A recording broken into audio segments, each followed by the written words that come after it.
사이먼스 이분은 뭘로 돈을 벌었을까? 이 폴슨 형은 언제 진짜 대박을, 진짜 이분이 제가 알기로 거의 한방으로 아마 역대급 한방, 물론 그 수익률 말고, 그러니까 뭐 누적된 수익률 말고 그 단기간에 역대급 한방으로는 거의 역사에 남을 한방을 터뜨린 분입니다. 빅샷. 역사에 남을 한방을 터뜨린 분이야. 응? 우리 개먹냐는데요? 러시아어로 욕하는 거야? 아, 제가 러시아 방송을 러시아어를 하고 싶은데. 이분이 역사에 남을 한방을 진짜 그 한방으로는 거의 가장 큰, 현재까지도 아마 가장 큰 하나의 딜로, 하나의 베팅으로 단기간에 가장 큰 걸 먹으신 분이 이 폴슨 형입니다. 사실 그 뒤로는 뭐 쏘쏘했어. 그 뒤로 쏘쏘했는데 그 한방이 워낙 컸죠. 맞아요. 이분이 영화 빅쇼트의 사실상 주인공이라고 하면 뭐하고 그 빅쇼트의 가장 큰 수혜자입니다. 이분이 뭘 했냐면은 자꾸 리만 사태 얘기가 나오는데 리만 사태를 얘기 안 할 수가 없는 게, 저 러시아는 뭐라 그러는 거냐? 리만 사태가 현대 경제의 가장 큰, 한 30년에 걸쳐서 가장 큰 분수령이었기 때문에 이분이 리만 때, 이분이 약간 반골 기질이 있어. 딱 보니까 자산이 거품이 있단 말이야. 가장 거품이 뭘까를 찾다가 2006년에 그 서브프라임 모기지 관련해서 CDS 매도 포지션을 잡습니다. CDS 매수 포지션이라고 해야 되나? 매수 포지션. 그걸 잡습니다. 무슨 소리냐면은 걔들이 팔았던 그 모기지 채권의 가격이 하락하는 쪽의 옵션을 어마무지하게 사죠. 서브프라임 없었으면 방송 어찌 하셨을까? 야, 서브프라임 없었으면은 다른 게 있죠.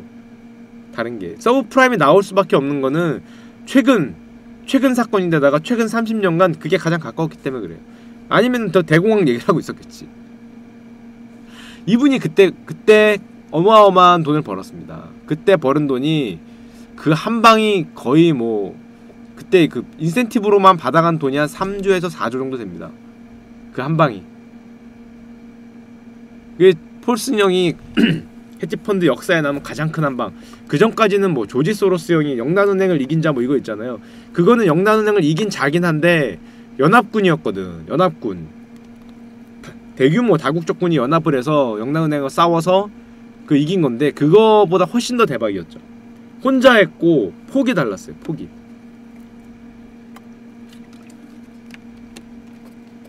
폭이 달랐습니다.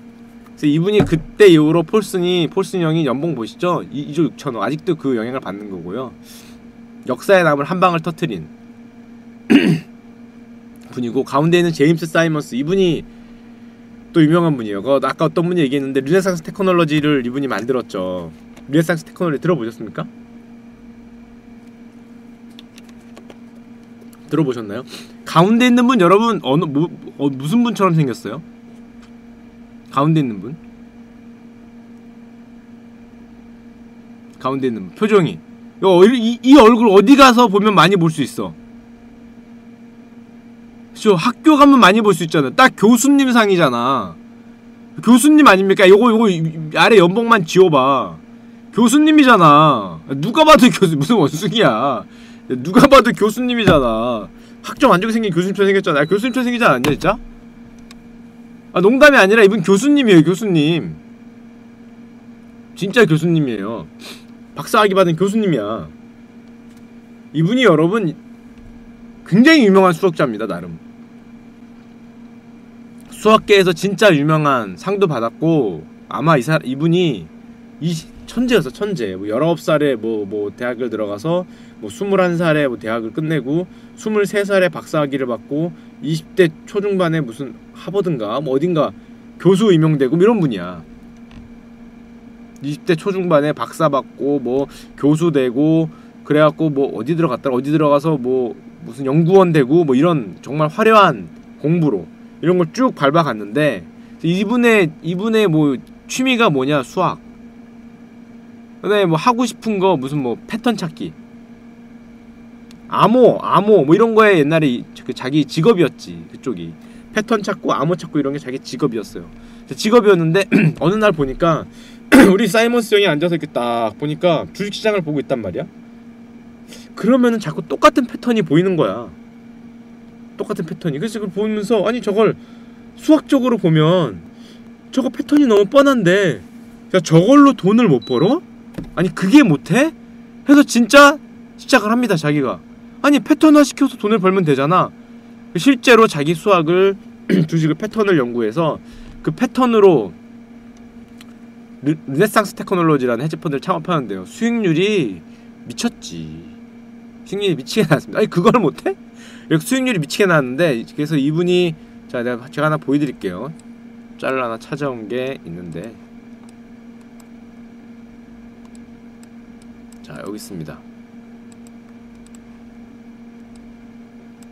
이분의 기록입니다.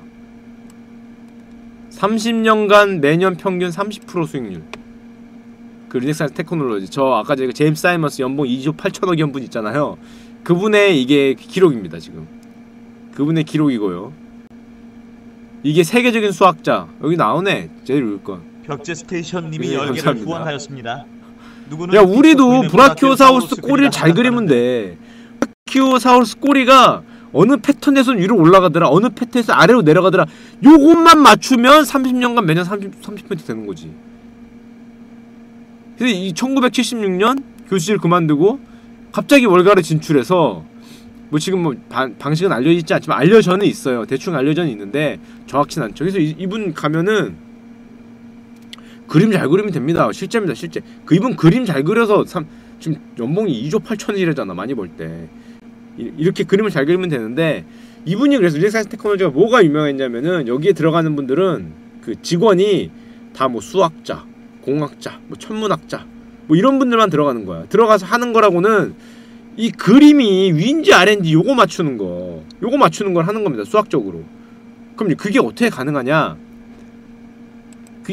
이걸 소위 말해서 퀀트라고 하는데요. 그러니까 수많은 패턴을 수많은 막 수십만 건, 수백만 건에 되는 그 주식 움직임의 패턴을 다 컴퓨터에 넣은 다음에 어떤 자기들만의 프로그램에 의해서 어떤 특정 조건이 만들어졌을 때 어떤 형태가 되더라는 걸 계속 확률로 추적을 하는 거야. 가장 높은 거 알파고처럼. 실제로 알파고처럼 한다고 해요. AI가 계속 스스로 돌려가면서 이때는 해서 계속 가장 높은 확률을 보여주는 거지. 가장 높은 확률을 보여주고 그게 퀀트입니다. 그걸 퀀트라고 해서 계속 보여줘갖고 이게 어떤 책에 나오는 건데 보시면은 자 이게 얘네가 그래갖고 이게 하나의 얘인데 보시면은 여기 실제 가격 있잖아요. 조그맣게 까만 거 찍힌 게 있지. 이게 실제 가격이거든요. 그 뒤에 있는 회색선 있죠. 회색선이 두 개인데 잘 보면은 하나는 세 가지를 모델을 넣고 하나는 네 가지를 모델을 넣었다는 건데 실제 예측치랍니다. 이런 식으로 예측을 하는 거예요. 이게 물론 이제 이게 백데이터를 갖고 하니까 이렇게 정확하게 맞출 수 있고 미래에 관해서는 확률의 문제겠지만은 걔네는 이제 이런 식의 주가 예측 모델을 나름대로 만드는 거죠. 궁극적으로 주가 예측 모델을 만드는 거야. 근데 워런 버핏과는 정반대에 있는 거예요. 워런 버핏형 버핏형은 뭡니까? 한번 산 다음에 뭐 그렇잖아. 뭐 10분을 가지고 10년을 가지지 못하는 주식을 10분도 들고 있지 마라. 이게 버핏형이잖아. 한번 든 다음에 쭉 가잖아. 10년을 들고 있지 않을 주식은 10분도 갖고 있지 마라. 버핏형이잖아요. 근데 이분은 반대야. 10분 만에 먹고 나올 수 있으면 빨리 사서 빨리 먹자 이겁니다. 야 10분 만에 먹을 수 있으면 대박인데 이러면서 10분 만에 먹고 나오는 건데 예를 들자면 그래서 이 전략의 가장 큰 문제점은 뭘까? 이 전략의 가장 큰 문제점은 사이즈를 늘리기가 힘들어. 워런 버핏형은 사이즈랑 관계없어요. 10년 20년 보니까 이 형은 뭐 5일, 내일, 일주일 이렇게 뭐 짧으면 몇 분 그럼 사이즈를 크게 가져갈 수가 없잖아. 그러니까 당연히 제한된 금액만으로 하겠죠. 물론 제한된 금액이라 해도 조단인데 이런 모델을 만드는데 모든 걸 쏟아붓는 회사가 그 르네상스 테크놀로지입니다. 무슨 모델이 만들어졌는지는 사실 내부 영업비밀이라고 알려주진 않는데 뭐 확률은 엄청난가 보죠. 확률은 엄청난가 보죠. 그래서 모든 주식에 투자하는 게 아니라 자기네 모델 AI가 돌렸을 때 가장 높은 확률을 보여주는 한 종목을 찍을 거 아니야. 그거를 그런 식으로 베팅을 해서 30년간 평균 30%라고 하니까 어마어마하죠. 여러분 수학도 할만한 겁니다. 제가 이거 보여드릴까요? 이게 어디 보자. 헤지펀드 얘기를 잠깐 하니까 이분들 얘기를 안 할 수가 없다. 제가 인터넷에서 어디서 긁어 온 건데요. 어디서 긁어 온 건데 잘 안 보이지? 잠깐만. 잠시만요. 잘 보이는 걸로 해야겠다. 잘 보이는 게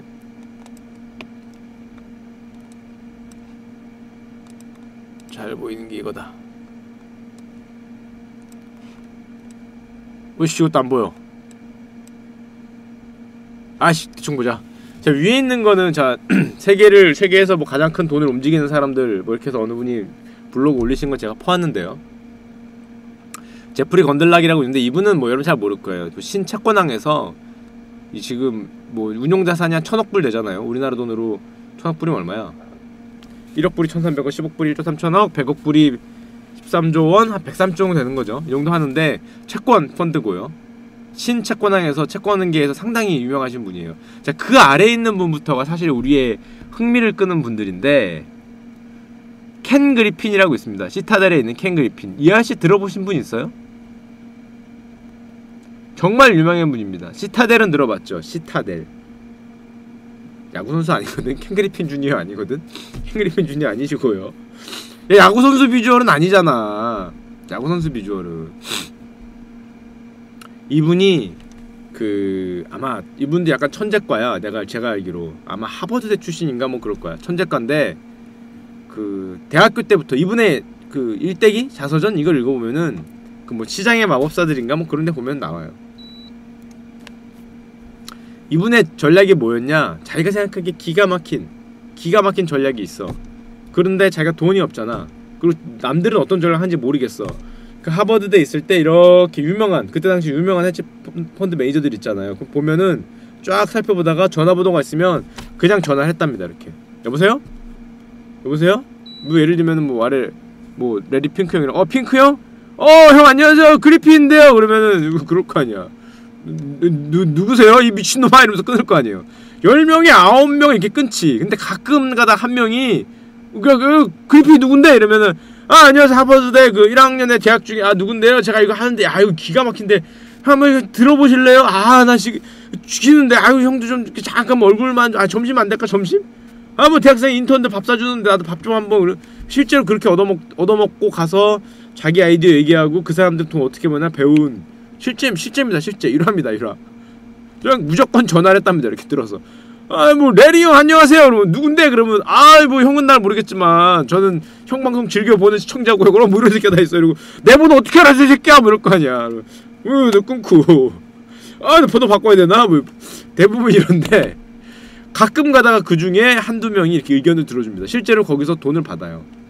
투자를 받아서 그 돈으로 이제 종자금 삼아서 일어나는데 엄청난 투자 수익률을 자랑하죠. 실제입니다. 실제로 농담이 아닙니다. 전화해서 형 난데? 그러면 네가 누군데? 그러면 형 안녕하세요. 형은 저를 처음 보시겠지만요. 제가 형은 존경하고 형 누군데? 그러면 제가 형 방송 보는 뭐 시청자 뭐 누군데요? 이러면 뭐 이런 새끼가 다 있어 이러겠지만은 성공할 수 있다는 거. 그 정도 패기가 있었죠. 그때가 19살, 20살 때였다니까. 20살 때라고 하니까.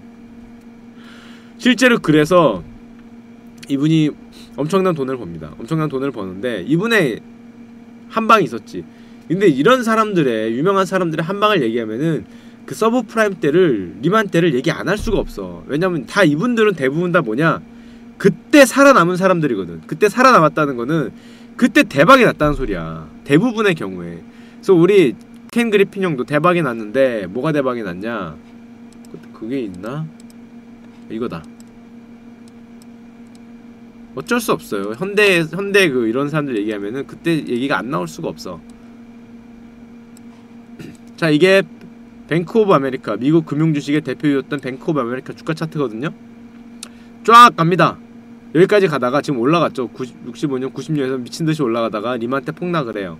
다 알듯이 리만 때 완전히 개폭락을 해서 거의 영불에 들어가고 우리나라 투자공사인가 KIC가 여기에 뱅크 오브 아메리카를 샀다가 정말 날개 없는 추락을 맛봤죠. 뭐 4조를 날렸네, 3조를 날렸네, 욕을 먹었던 게 이 주식이에요.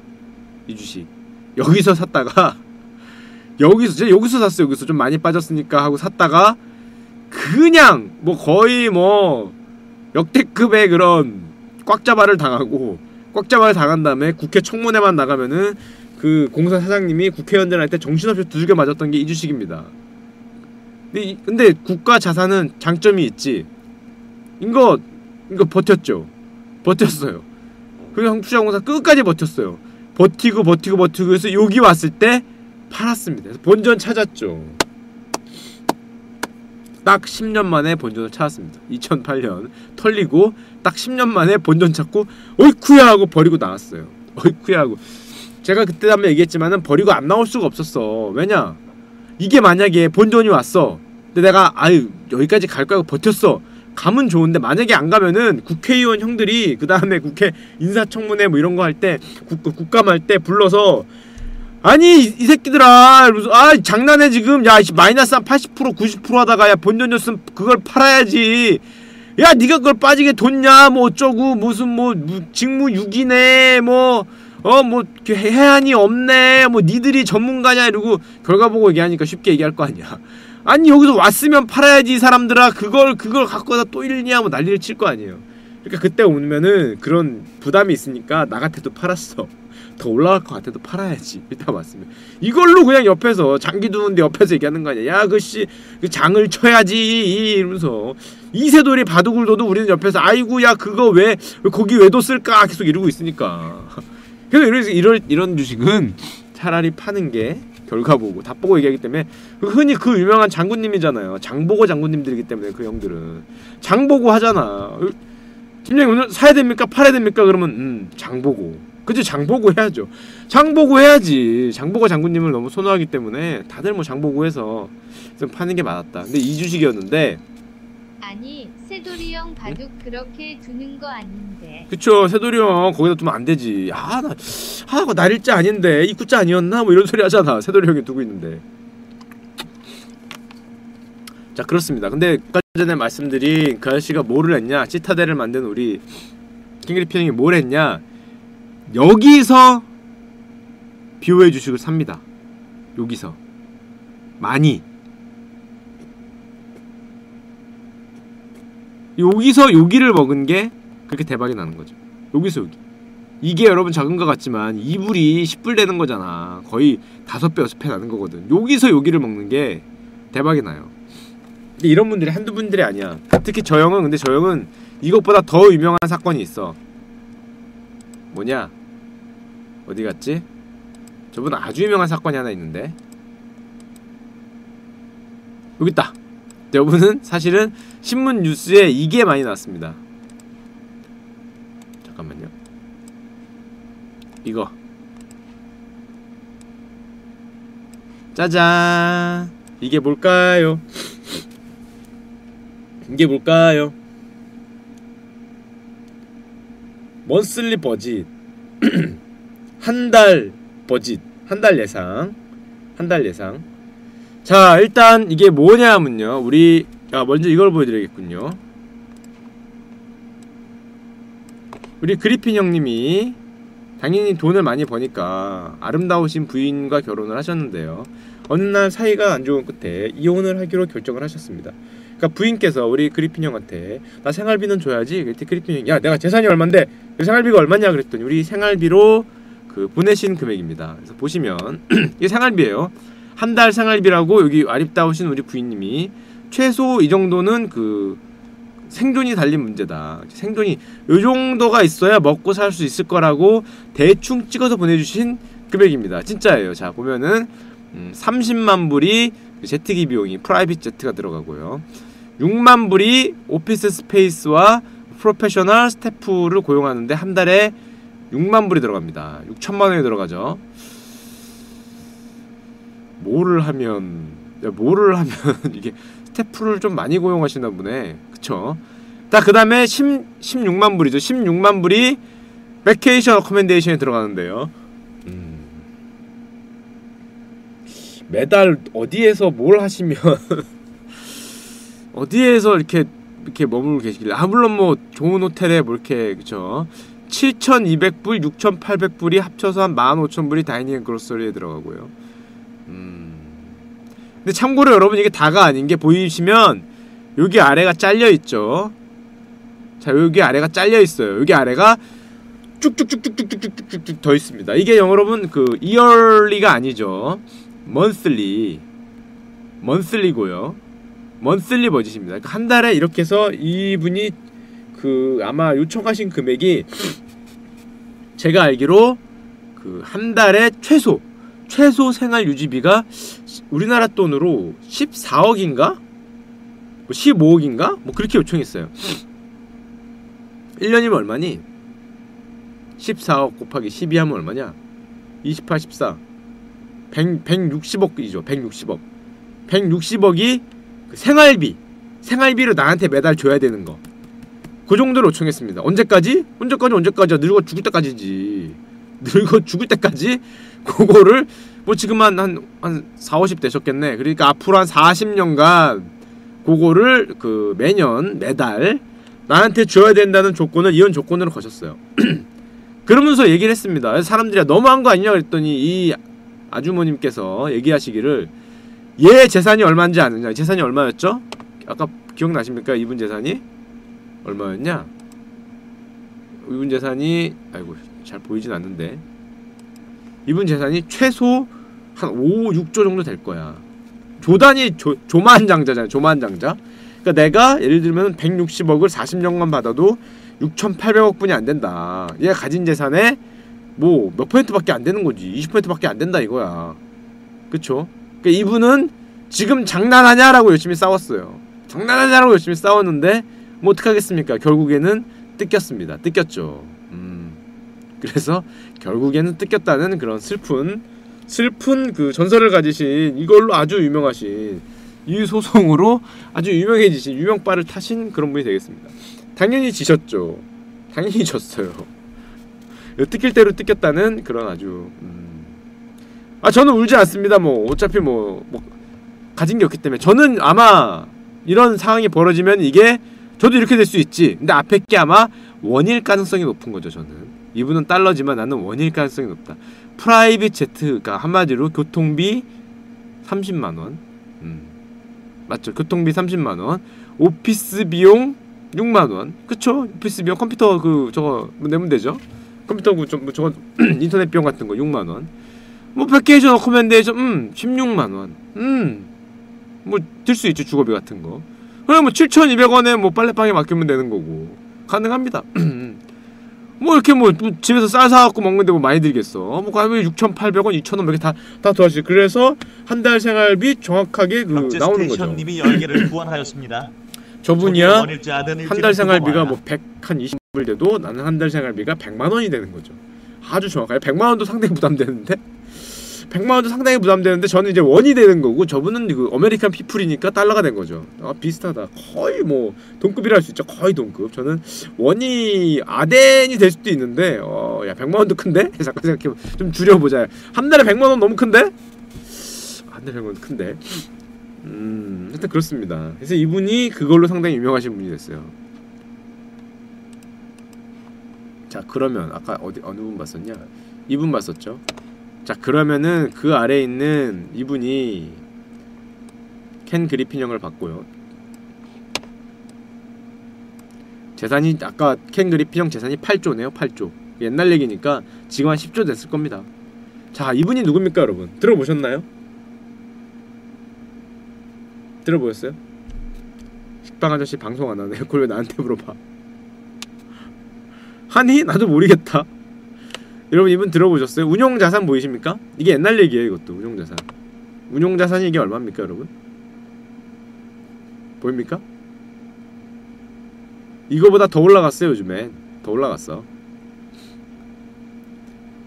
블랙락이 세계 최대 자산운용사입니다. 세계 최대 자산운용사고 세계에서 가장 유명한 ETF들을 대부분 운용하고 있어요. 그러니까 규모가 어마어마한 거죠. 규모가 어마어마한 거야. ETF들을 운용하기 때문에. ETF 규모가 상상을 초월하거든요. 세계에서 가장 큰 자산운용사인데 레리 핑크 형이고요. 재산은 뭐 소박하죠. 재산은 뭐 한 6천억밖에 안 되는 소박한 재산 가지고 계시는데 이분이 사실은 이쪽이 일화가 많은 회사야. 제가 1위를 먼저 보여드릴게요. 1위를 먼저 보여줘야 이분이 얘기가 돼. 1위가 누구냐면 1위가 이분입니다. 들어보셨습니까 여러분? 스티븐 슈월츠? 이름은 잘 못 들어봤을 수도 있어. 블랙스톤이라고 들어보셨어요? 블랙스톤? 블랙락을 얘기하기 위해서는 블랙스톤을 얘기할 수밖에 없어. 이 스티븐 슈월츠가 뭐 하시는 분이냐면은 어디서 많이 봤다라고 생각하는 분 있을 수 있어. 이분이 어디서 봤을까? 어디서 봤냐면은 여기 있는 분이죠.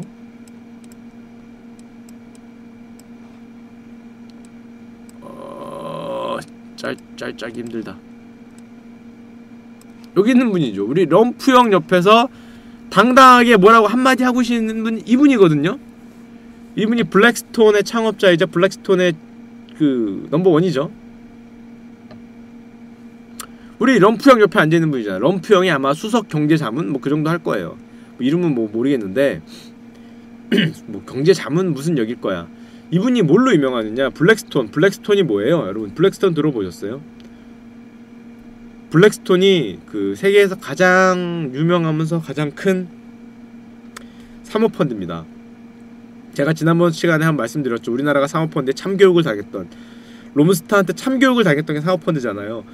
론스타보다 한 3술 정도 더 뜨는 분이 이분이 하시는 블랙스톤 그룹입니다.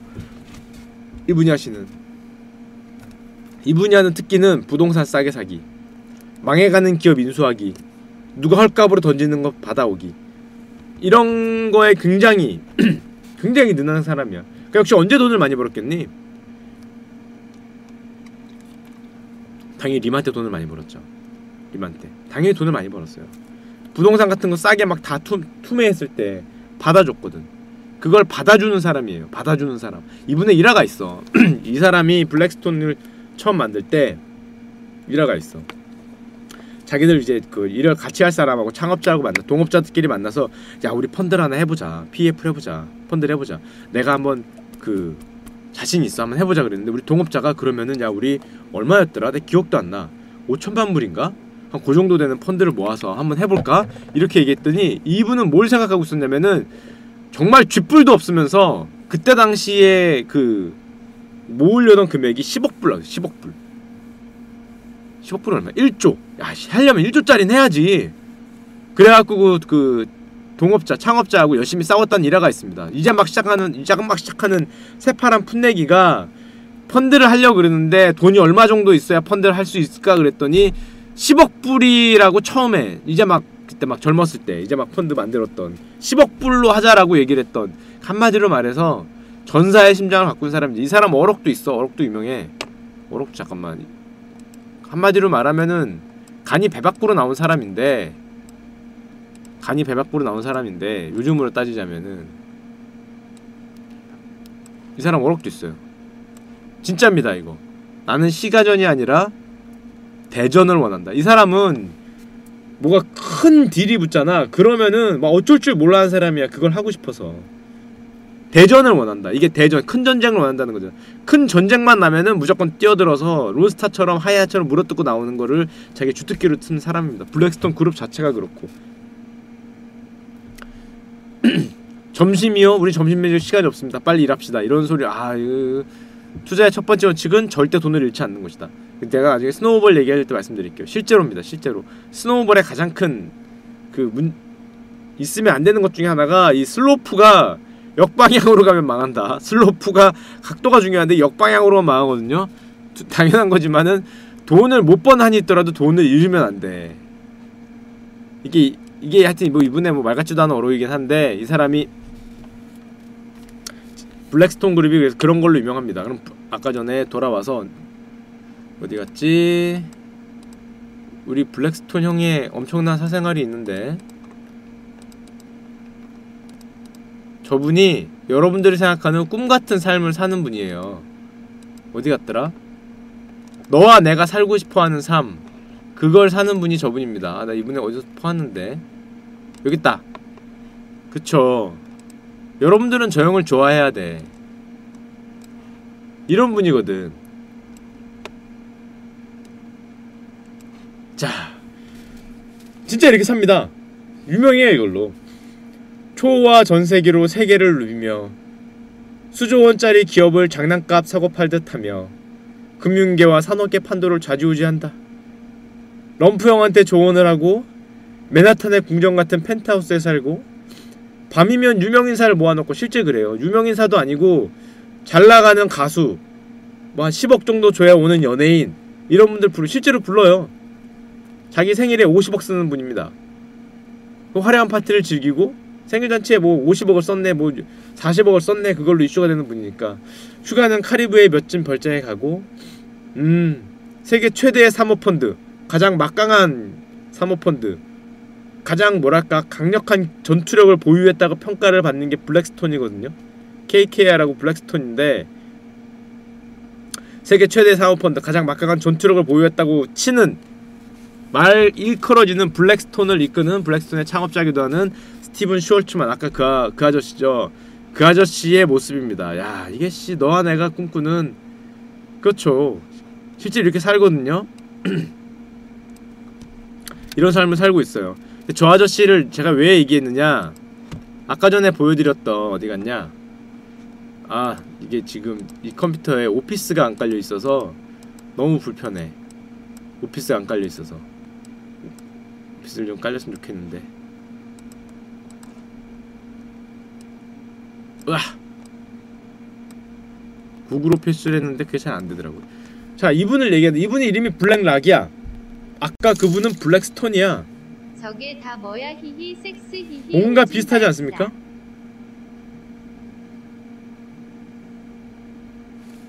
뭐가 비슷할까요? 왜 블랙스톤이 됐을까? 블랙이 됐을까? 응? 아닙니다. 이 동업자가 아니고요. 레리 핑크 이 아저씨는 블랙스톤의 직원이었어. 블랙스톤의 직원. 30 몇 살인가? 30대 중반에 블랙스톤에서 그 나옵니다. 잘렸다는 말도 있고 나온다는 말이 있어. 왜냐? 자기가 생각하기엔 그렇게 PEF 사모펀드보다 더 큰 시장이 있다라고 주장을 하면서 더 큰 거를 하기를 원했던 사람이야. 그래서 나오면서 자기도 사모펀드를 하거든요. 근데 나오면서 그 아까 전에 그 스요치 형하고 가서 얘기를 해. 나도 이름을 블랙스톤과 비슷한 걸 하겠다. 그때 안 된다 그래 처음에. 유명한 일화예요. 보면 나와요. 싸웠는데 이분이 한 얘기가 있습니다. 야 내가 유명해지면 블랙스톤도 득을 보는 거 아니냐. 내가 하려는 사업은 너네랑 다르다. 너네랑 겹치지 않는다. 실제로 PEF 중심으로 한 자산운용사를 열거든요. 너네랑 겹치지 않는 데서 나와서 이름을 블랙스톤에서 나왔다는 뜻으로 블랙락으로 져요. 그런데 지금은 사실 블랙락이 어떻게 보면 더 유명하죠. 이건 진짜 세계적인 기업이거든요. 박종호가 우리 엄마였으면 좋겠다. 응? 님이 10개를 후원하였습니다.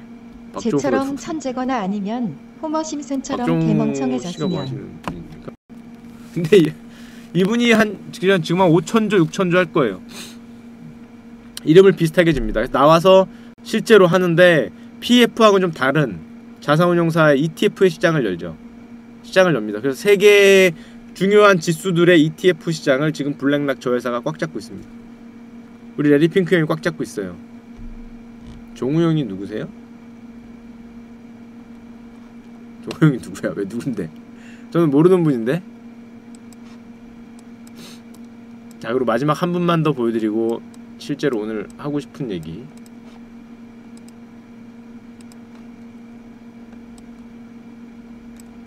이분 들어보신 분 계시나요? 이분? 데이비드 테퍼 이분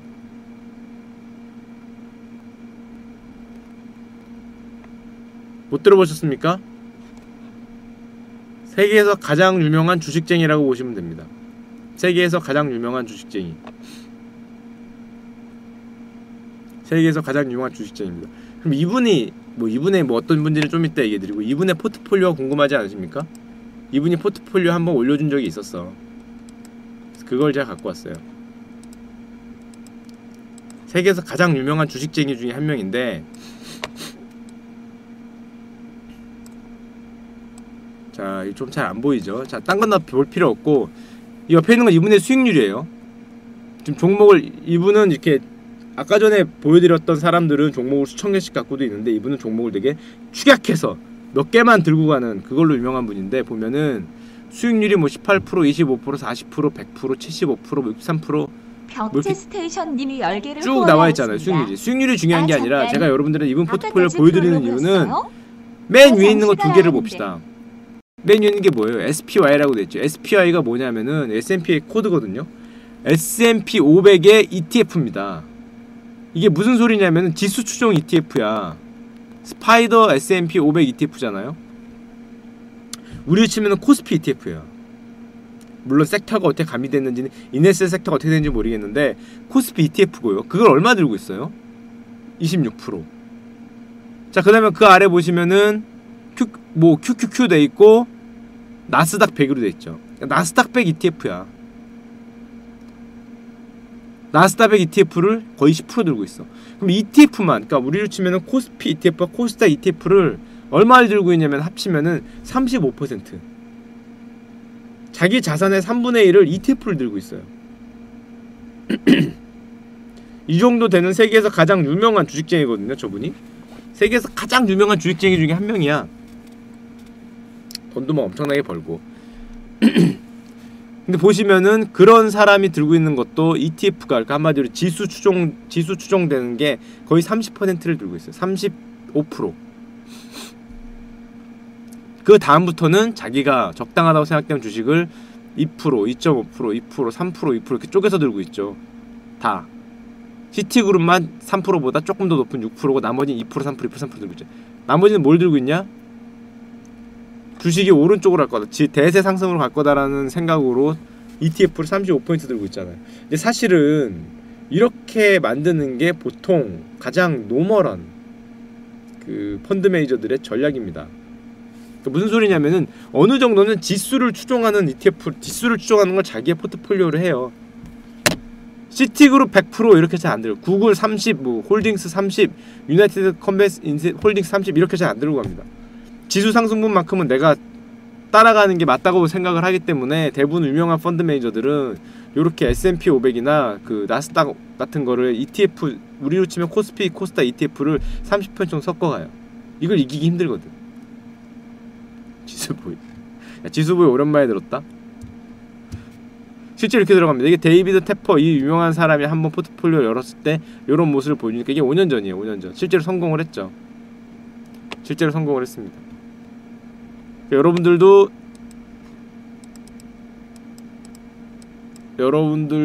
포트폴리오를 짤 때 주식시장이 올라가는 것만큼만 따라가도 성공이라는 마인드를 하시면 돼요. 자, 그리고 오늘의 주제를 얘기합시다. 아, 힘들었다 씨. 아, 지수보이 형 뭐하니 요즘에?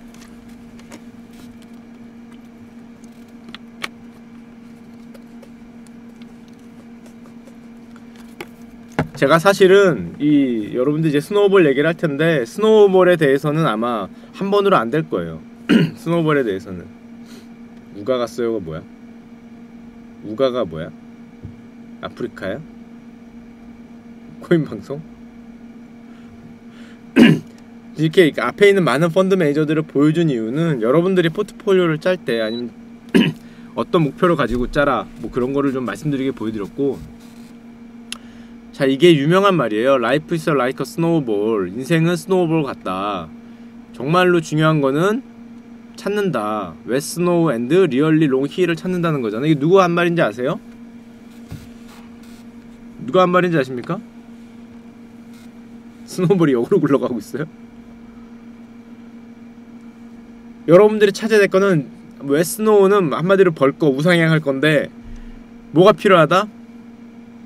리얼리 롱 힐이 필요한 겁니다. 누굴까요? 존 스노우야?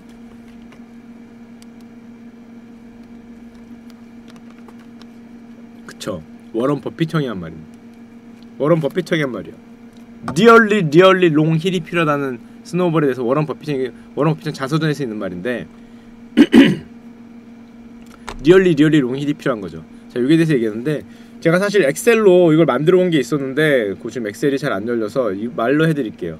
여러분들 처음에 1살 때부터 생각을 해봐요. 여러분들이 크거나 여러분들 애기들이 컸을 때 1살에서 20살까지는 사실은 그 이제 커뮤니티 센터에서 SCV를 찍어내는 때잖아요. 그럼 SCV가 어떻게 크는가가 되게 중요하거든. 약간의 교육적인 내용이긴 한데 여러분들은 그 어떤 식으로 교육을 받았는지 모르겠지만은 제가 생각하기에 여러분들 시험에서 점수를 잘 받는 방법이 뭐 같습니까? 애기를 어떻게 키워야 될까? 여러분들이 어떻게 했으면 시험에서 점수를 잘 받았을까? 전 거기에 대해서 나름의 확신이 있는 사람이야. 컨닝?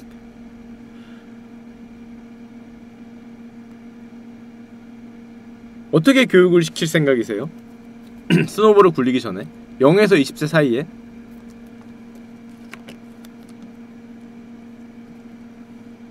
그렇습니다. 저랑 똑같은 생각을 하시는 분 계시네요. 글을 잘 읽어야 돼요. 책을 많이 읽어야 돼. 여러분들이 보는 우리나라의 시험의 대부분은 시간이 정해져 있는 시험입니다. 시간이 정해져 있어요. 시간이 정해져 있다는 건 무슨 소리냐면은 시간이 한정적이기 때문에 짧은 시간에 많은 거를 읽고 많은 거를 문제를 푸는 게 그게 사실 별 능력은 아닌데 그걸로 여러분들을 판단하잖아. 책을 많이 읽어서 지식을 많이 습득하라는 말이 아니야. 지식은 모르겠어. 근데 책을 많이 읽어서 짧은 시간에 많은 거를 흡수하고 그 중에서 엑기스를 찾는 게 엄청나게 속도가 달라져요. 연습을 한 사람과 연습을 안 한 사람은 차이가 엄청나게 큽니다. 영문을 읽어도 돼요. 지식이랑은 상관이 없다니까? 영문 봐도 돼. 영문 18과짜리를 어떤 사람이 30번을 봤다. 초등학교 때. 그리고 중학교에 올라가잖아? 같이 수능 국어 지문을 보잖아요? 점수가 똑같을 것 같아요? 엄청나게 달라요. 엄청나게. 연습이 돼 있으니까. 아 이거는 그럼 그 사람이 능력이 엄청나게 뛰어나냐? 사실은 아니지. 어떻게 보면은 그 사람이 천재냐? 그건 다른 문제거든. 그 정도 연습이 돼서 글을 엄청나게 빨리 보고 거기서 뭐가 핵심인지를 엄청나게 빨리 캐치한단 말이야. 남들에 비해서 엄청나게까지 아니라 20% 30%만 빨리 캐치한단 말이야. 그럼 그 사람이 천재냐? 천재는 벽체 스테이션님이 10개를 후원하였습니다. 천재는 정의에 따라 다르겠지만 그 사람이 꼭 천재라고 할 수는 없어. 시간 제한을 풀어놓으면은 다른 사람하고 똑같은 결과를 가져오니까. 자, 이거 개인적인 얘기를 잠깐 해볼게요. 제 같은 경우에 시험에서 운이 굉장히 좋은 스타일이었거든요. 운이 제가 고등학교 1학년 때 딱 들어왔는데 수능이라는 게 처음 생겼어. 200점짜리 수능. 그때만 해도 학력고사였어. 200점에 당연히 190점 정도를 맞는 시대였단 말이야. 190점이면은 조금 뭐 그냥 만족스럽고 195점이면은 좀 잘 받았고 189점, 188점이면은 좀 못 받았고 뭐 이런 시험을 보던 시절이야. 200점 만점에 191, 192, 193 정도 되면은 그냥 평타고 195 넘어가면 잘 받았고 그 아래 못 받고 뭐 이런 정도의 그런 시험이었는데 고등학교 1학년 때 딱 들어갔는데 수능이라는 거 200점짜리를 처음 이때 그래서 그게 모의고사가 나왔어. 근데 시험을 봤다? 제가 그때 아직도 기억나. 200점 만점에 172점 정도가 나왔어요. 172 여기서 난 못 봤어 이러고 학교에 왔어. 그 다음날 학교에 왔는데 애들이 거의 한숨의 바다였어. 왜냐 그런 시험을 처음 봤거든. 시간에 비해서 지문이 엄청나게 길고 뭐 그냥 뭐 IQ 테스트처럼 전혀 지식과는 상관없잖아요. 위에 걸 읽고 내용에서 답을 체크하면 되는 거거든. 위에 걸 읽고 지식과는 상관이 없잖아. 그 전까지는 지식에 의해서 봤는데 지식과는 상관없는 지문이었어. 그때만 해도. 그러니까 애들이 점수가 추풍낙엽이었어요. 자랑하는 게 아니라 제가 그때 172점을 맞았는데 자랑하는 게 아니에요 절대. 왜냐면 저는 절대 천재가 아니었기 때문에 제가 얘기해가는 거를 그 중간중간에 아직 자랑으로 생각할까봐 잘 캐치해야 되는데 제가 172점을 맞았는데 2등 했던 애가 몇 점을 맞았냐면은 124점이 나왔어. 124점 172점인데 124점. 이게 말이 안 되는 점수차거든요. 그럼 제가 천재였냐? 자 근데 봅시다. 시험을 한 번 더 봐서 두 번째 시험을 제 점수는 역시 172점 171점 124점 맞은 애 점수는 145점. 세 번째 시험을 봐. 나는 여전히 172점. 이 140 몇 점 맞던 애들 점수는 167점. 뭐 이런 식으로 올라가는 거야. 시험을 많이 보면 많이 봐서 애들이 익숙해지면 어느새 비슷하게 나오는 거지 점수가. 실제예요 실제. 점수가 비슷하게 나오는 거. 그 다음부터는 익숙해지면은 물론 약간 뭐 그게 있긴 하겠지만은 그러니까 이게 무슨 소리냐면은 책을 많이 읽고 읽는 속도가 빠른 사람들은 적응을 잘해요. 적응을 잘해. 제가 시험 봤던 그 수능이 97년도 수능이잖아요. 무지막지하게 어려웠잖아. 왜 제가 점수가 잘 나왔는지 알 수 있겠지 않습니까?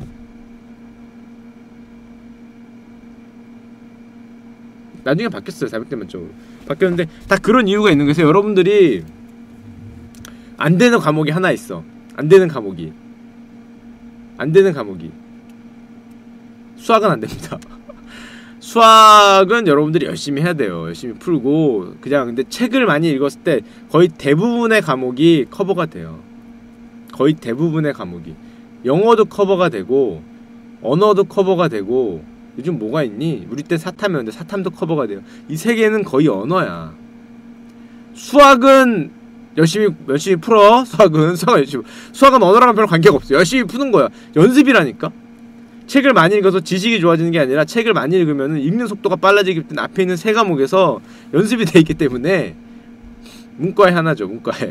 나 이과는 모르겠어. 이과 아니기 때문에. 그래서 여러분들 항상 나중에도 그렇고 애기들도 그렇고 여러분들도 뭐 아직 좋은 사람들은 응?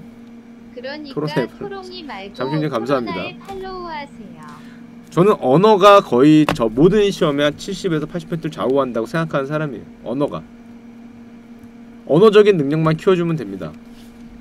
진짜예요. 아라시오님이 10개를 후원하였습니다. 선생님 그러면 스카이 가려고 반수하면 되는 부분인가요? 반수하면은 뭐 달라지나요? 수학은 모르겠어요. 수학은 참고로 제 친구 얘기를 하나 해드리면은 제 친구가 어떤 친구가 있었냐면은 저랑 초등학교 중학교 한번 얘기했어요. 중학교 고등학교 대학교 과가 같은 친구가 한 명 있어요. 이 정도면 대단히 우연치고는 대단하지 않습니까?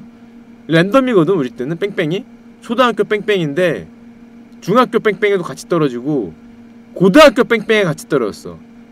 대학교 과를 같이 갔어. 초등학교, 중학교, 고등학교, 대학교 과를 같이 간 다음에 대학교 과에서 학회까지 같이 들어갔어요. 그쵸? 토로나 멤버죠. 토로나 멤버죠. 식빵 아닙니다. 다른 애입니다. 아라샤오님이 10개를 후원하였습니다. 면접 보고 떨어졌어. 서울대 면접 보고 떨어졌는데 면접 수시재수라도 보고 할까요? 떨어질 수도 있나? 요즘 모르겠다. 요즘 수능은 모르겠어요. 요즘은 뭘로 시험을 보는지 자체를 아예 몰라서. 그런 걔가 있는데 그 친구는 저랑 완전히 달랐어요. 그 친구는 노력파였어요. 엄청난 노력파. 저는 노력파가 아니었어요. 제가 노력했을 것 같니? 맨날 게임하고 놀고 그랬지? 운이 좋은 스타일이고 걔 같은 경우는 학력고사를 보나 본고사를 보나 뭘 봐도 저보다 무조건 공부를 잘하는 애인데 걔가 그런 스타일이 수학이 엄청나게 강했어요. 저랑 수학에서만 점수 차이가 한 20점, 30점이 났어. 그래서 그냥 하여튼 뭐 그렇습니다. 수학은 열심히 하라는 거지. 저는 천재가 절대 아니었어요. 진짜로. 내가 천재였으면 여기서 이러고 있겠니? 언어 능력 하나로 여러분들 커버할 수 있는 수학이 아니야. 시험이 굉장히 많아요. 언어 능력 하나로. 재능이 있는 분들은 수학적인 재능이 있는 분들은 차원이 달라요. 제가 중학교 때 수학 올림피아드 시험을 봤거든. 수학 올림피아드 몇 문제 풀었게 한 15문제 정도 줬던 것 같아. 한 2시간 3시간 주고. 그러니까 학교 수학 올림피아드 이제 나갈 뭐 대표 뽑는다고 해서 15개 15문제 중에 정답이 벌써 나왔어? 한 문제도 못 풀었어요. 진짜 거짓말도 안 하고 한 문제를 못 풀었어. 한 문제를. 뭐 이딴 게 다 있어. 야, 전혀 배우지 않은 거잖아. 전혀 뭐 중학교 때인데 뭐 거의 고등학교 3학년 뭐 대학교 1학년 문제가 나오니까 이거 선행학습을 하지 않는 한 풀 수가 없는 문제들이잖아. 근데 그걸 푸는 애들이 있어. 그런 애들이 천재지 사실은. 근데 여러분 시험에서는 천재가 별로 필요 없거든. 시험에서는 우리나라 같은 시간이 정해져 있고 많은 문제를 어려운 문제 몇 개가 아니라 많은 문제를 나열식으로 많은 지문 굉장히 긴 지문을 나열식으로 쭉 있는 문제. 시험에서는 언어 영역이 대부분의 대부분의 시험 성적을 좌우를 합니다. 시험에서는 천재가 필요 없어요. 올림피아드에 천재가 필요하겠지. 올림피아드에서는 뭐 모르겠는데. Life is like a snowball. The really important thing is finding wet snow and a really long hill. 네, 훌륭한 말씀 감사하고요. 야 한참 해석했잖아. 이거잖아 이거. 이거잖아 이거 한참 해석했는데 이거잖아 지금. 라이프 이즈 라이크 스노우볼. 야씨 긴장해서 해석하고 있었더니 야 씨 이거잖아. 누가 그거 번역해왔냐? 누가 번역해왔어? 그래서 그렇습니다. 그래서 여러분들 제가 갑자기 교육 얘기를 하는 이유는 스노우볼 굴 때 여러분들 나이대를 모르겠는데 뭐 고등학교 때면 이미 늦었고 열심히 하시고요. 고등학교 때면은 뭐 수학 열심히 해서 수학 점수를 올리시길 바라고 중학생이나 초등학교가 있으면 책을 읽히십시오. 만화책이라도. 그게 연습을 하는 거거든. 훈련을. 책 읽는 속도가 달라요. 실제로 해보면은. 이게 왜지? 스노우볼 얘기다. 책 읽는 속도가 하여튼 다릅니다. 그게 다른 게 인생을 편하게 해요. 아라샤오 님이 10개를 후원하였습니다. 감사합니다. 그럼 여기에 쿠키 던지지 말고 맹큐의 경제학 나는 봤을 거 같니? 나 때는 맹큐의 경제학이 아니었기도 하지만 달라요. 그 연습을 꼭 시키는 게 여러분들 아마 나중에도 굉장히 도움이 됩니다. 그게 하나가 진짜 별게 아니잖아요. 그게 무슨 능력의 차이가 있겠어. 남들 20분 걸려 읽을 걸 10분 걸려서 그걸 해석하는 게 뭐가 그렇게 사람의 능력의 차이겠어요. 근데 그럼에도 불구하고 그게 점수화가 되고 그게 나중에 무슨 뭐 학교로 달려지고 뭐 그게 나중에 또 뭐 직유로 가고 하면은 그 별게 아닌 게 스노우볼이 되거든. 아니 남들이 20분에 걸쳐서 이해할 걸 그 언어 능력이 빨라서 빨리 읽어서 10분에 걸쳐서 이해를 했단 말이야. 그게 얼마나 이렇게 대단한 능력이야. 별 대단한 능력 아니잖아요. 근데 그게 스노우볼이 됩니다. 스노우볼이 돼요. 진짜 별거 아닌 게 남들이 20분 읽을 거 10분 읽으면 된다니까. 그게 제가 보기엔 지능 차이는 아닌 것 같고 연습인 것 같아요. 제 느낌엔 연습. 근데 뭐 이렇게 세상에 이런 일이 보면은 막 책을 따라락 넘기면서 보는 애들 있잖아. 야 그건 천재 아니면 쇼 같고 천재 아니면 쇼 같고 나무위키 4시간씩 있도록 시킬게요. 따라락 넘기는 뭐 이렇게 스캔하듯이 보는 분 있잖아. 이렇게 넘기는 거. 야 그거는 좀 이상하던데? 아니 책을 보면서 이렇게 넘기잖아. 야, 뭐, 앞에 나 같으면 한 글자 그래서 그들은 하면 넘기고 있잖아. 이렇게 그건 좀 이상하던데? 뭐 사진 찍는다고 자기는 그러는데 뭐 눈으로 사진을 찍는다며 이걸 넘기면서 이렇게 그러면서 책을 한 200쪽짜리 다 읽은 다음에 머릿속에 다 있다고 얘기를 하는데 그건 좀 이상하던데? 하여튼 인생의 스노우볼은 아라샤요님이 10개를 후원하였습니다. 감사합니다. 대한민국 뭐 통령들도 최소한 이렇게 넘기던데 이렇게? 대체? 근데 그게 실제인지는 모르겠어. 그게 실제로 그렇게 되나? 그게 실제로 되면 그 천재일 수도 있겠죠. 여러분들 제 주변에 그건 머리가 좋다고 되는 게 아니라 그래? 고속 카메라의 시력, 컴퓨터급 정보 연산 처리가 가능해야 할 수 있는 겁니다. 야 그게 머리가 좋은 거잖아. 거. 그 뭐 고속 무슨 뭐 그게 머리가 좋은 거 아니에요? 야 그 정도면 머리가 좋은 거잖아. 제가 왜 그런 얘기를 드리냐면은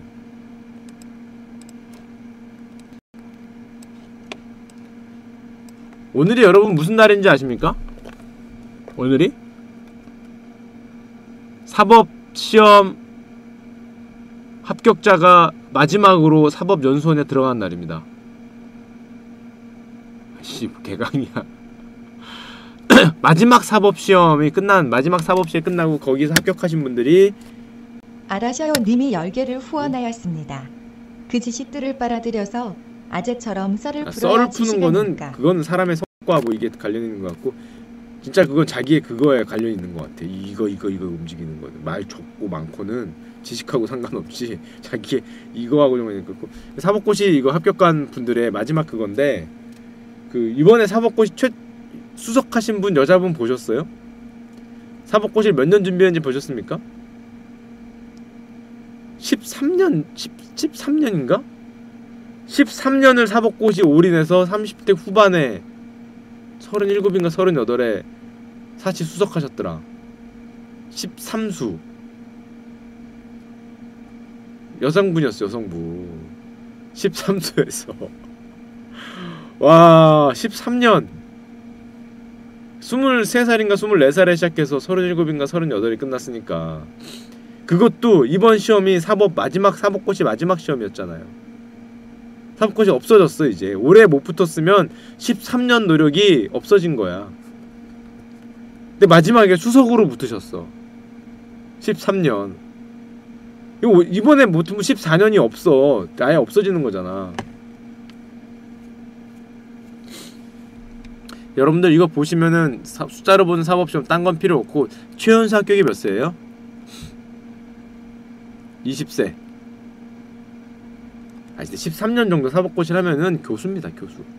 여러분들 10년 이상 사법고시 준비한 사람들하고 얘기를 해보잖아요. 거의 법학 교수야. 법학 교수. 그 공부한 틀 내에서는 그 공부한 그 범위 내에서는 법학 교수야. 법학 교수. 모르는 게 없어. 모르는 게 없어. 10년 정도 사법고시를 준비한 사람은 그 시험 범위 내에서는 모르는 게 없어요. 모르는 게 없다니까 진짜로. 근데 왜 떨어지냐고? 모르는 게 없는 것과 시험은 다른 문제라니까. 다른 문제 진짜로 다른 문제야. 시험에 붙는 것과 1차는 붙어. 1차 시험은 대부분 장수생들의 특징이 1차는 대부분 붙어요. 1차는 사지선다잖아. 오지선단지 사지선단지. 1차는 2차가 문제죠. 2차는 논술 비슷한 거 쓰잖아요. 굉장히 긴 질문 뭐 10쪽 20쪽 되는 거를 한 4일인가 5일에 걸쳐 쓰잖아. 대부분 다 팔지선다야? 난 몰라. 난 사법시험을 봤어야 알지. 7지선다야? 2차는 빠르게 써야 되는 거잖아요. 2차에서 대부분 떨어지는데 자, 최연소 합격자가 20세잖아요. 제 주변에서 제가 최연소 합격을 본 게 제 주변에서는 21살 22살 되기 전 그걸 22살이라고 해야 되니? 21살에서 22살 넘어갈 때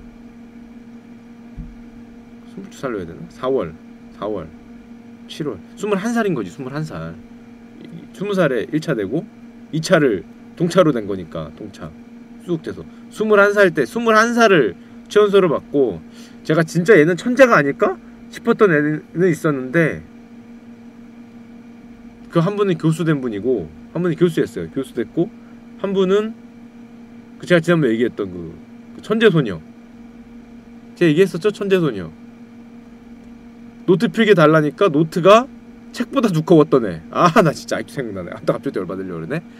걔 노트만 믿고 연락에 째다가 시험 전날에 노트 빌려달라고 노트를 받았는데 노트가 책보다 두꺼워. 와 얘기했잖아요. 나 진짜 어이없었어 그거 보면서. 아니 야 노트가 책보다 두꺼우면 내가 책을 보지 네 노트를 왜 봐? 그랬더니 또 여자애잖아. 또 뭐 언성 높이기도 그렇고 아니 너무한 거 아니야? 했더니 야 그러면은 복사하지 말던가 그러길래 그래 생각해보니까 또 그래도 빌려준 건데 뭐라고 할 순 없고. 아 나 진짜 놀랬어. 야 노트가 책보다 두꺼워. 물론 글자 수 자체는 작겠지. 좀 이게 아무래도 칸도 있고 그러니까 글자 수 자체는 책보다 작을 텐데 아 시계 너무했잖아. 페이지 수가 시험 범위가 한 200페이지인데 노트가 한 250페이지래. 아씨 좀 장난치냐고 이걸. 요약본 없냐 요약본. 그랬더니 시험 전날인데 요약본이 어딨어. 와 나 그거도 보고 진짜 어이없었던. 근데 그 친구 아직도 기억나는 게 나 수업 안 들었다고 우리 집에 전화했어. 아 나 진짜 어이가 없어갖고 아 나 진짜 야, 네가 우리 집에 왜 전화를 해? 그랬더니 수업을 안 들어서 무슨 일이 있는 줄 알았대. 나 진짜 속으로 그랬지. 야 수업은 일상 다반사로 안 들어가는 거지. 야 수업을 안 들어가면 무슨 일이 있긴 무슨 일이 있어. 야 당연히 수업은 안 들어가라고 있는 거 아닌가 라는 말이 여기까지 나왔지만 걔 순진무구한 표정을 보면서 나는 수업을 원래 한 50% 확률로 안 들어간단다 얘야 이렇게 얘기할 순 없잖아. 아니야 그린라이트가 아니야. 그린라이트가 아니라 걔는 누구한테나 그랬어. 누구한테나. 그때 당시엔 우리 학회였기 때문에 이게 다 있었단 말이야. 뭐라 그러냐 그 학회원들 주소록이 있었단 말이야. 이렇게 10몇 명 주소록이 있었어. 학회원들끼리 수업을 같이 들었어요. 그래서 친한 학회원들끼리 그래야 노트 필기도 하고 과제 집단과제도 같이 하고 하니까 편하잖아. 대출도 좀 해주고 요런 생각을 하면서 난 이제 제일 공부 잘한다고 하는 애 쪽으로 붙었지. 아씨 그랬더니 노트가 책보다 두껍고 아니 같은 조라고 저기 수업 안 가면은 집에 전화를 해. 아 나 진짜 아 나 어이가 없어갖고 근데 그 다음부터 걔랑 수업을 같이 안 들었어요.